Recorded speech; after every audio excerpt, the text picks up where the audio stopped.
Being with me. I want to bring in former U.S. Attorney Kendall Coffee here in our studios. Kendall, what a pleasure to see you. Thanks, Jose. So tell me about Robert Beitz's decision to take his story public. He did so, you know, in the Today Show. Everybody sees that.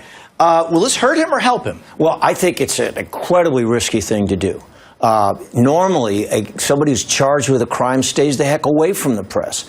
And we all know that portions of that interview could be used as evidence against him in the second-degree manslaughter trial. And just as a former prosecutor watching it, I thought Matt Lauer made an important part of the prosecution's case when he got him to stand up and showed that the taser and the lethal firearm were located in fundamentally different places. It's going to make it just that much harder, I think, to defend, at least from a charge of recklessness. How could he get them mixed up when, as that very interview demonstrated, they're very different locations on his body? And you know, they were saying that, and Gabe was talking about this slip and capture, that you just get confused in the heat of it all, and that one thing, you know, you just confuse where things were, then there was the same laser sighting on both of them.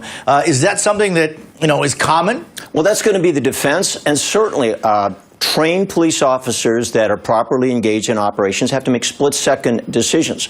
But it doesn't mean that it's without consequences. And no one's charging him with an intentional homicide. The question is, when he takes it on himself to use some kind of weapon against basically an immobilized suspect, and he gets it wrong, fatally wrong, are there going to be consequences? That's for a jury to decide, but it's certainly something that's going to be a close and difficult case for him to defend. And let's talk about these falsified records that the Tulsa World has been talking about. Will that be a part of his defense or the prosecution? Well, it may not be part of the manslaughter case. It's certainly going to be something that gets a lot of attention, right. And I can envision the newspaper eventually demanding an independent investigation rather than having the same sheriff's office look at it.